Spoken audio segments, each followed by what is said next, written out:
à tous et bienvenue dans l'épisode 2 des tutoriels Mon coin de nature. Ce matin, nous sommes allés à la déchetterie et nous avons trouvé de jolies planches de bois. Nous avons alors eu l'idée de concevoir un potager perché sur le toit du garage. Ce petit aménagement simple à réaliser peut très bien être mis en place sur votre balcon, dans votre cour de gravier ou sur toute autre surface assez résistante et bien drainée. En plus d'ajouter une petite touche de couleur chez vous, ces petits carrés de terre fournissent plantes aromatiques, légumes et fruits et jouent un rôle important en faveur de la biodiversité locale.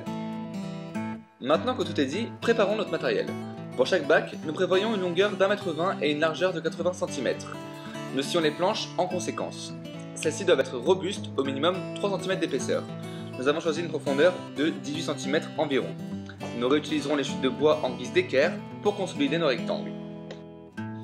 Il ne manque plus que des grandes vis, une perceuse visseuse et 4 bons mètres carrés de bâches que nous avons aussi récupérés à la déchetterie. Maintenant, passons à la phase pratique. Après avoir fait les pré-trous, nous fixons les premières équerres.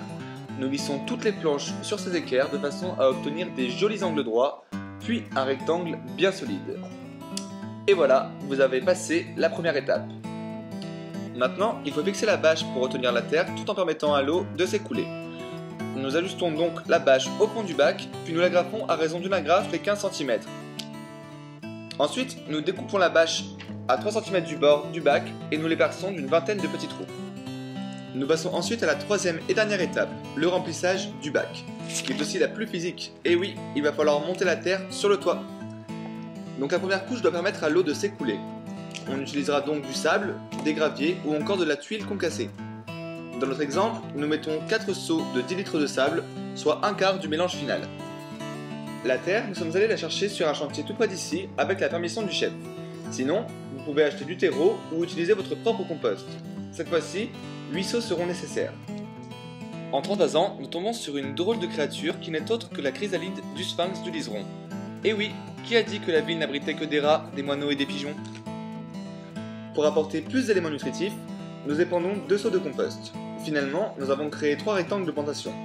Dans le premier, nous planterons des légumes feuilles comme des épinards, de la salade, de l'oseille et des petits fraisiers. Dans l'autre, nous planterons des plantes aromatiques et des plantes mellifères qui attirent les insectes. Et dans le troisième, nous ne planterons rien. Nous souhaitons en effet savoir comment les végétaux sauvages s'approprient le milieu. Et voilà, je vous remercie d'avoir suivi ce tuto en espérant qu'il vous a inspiré.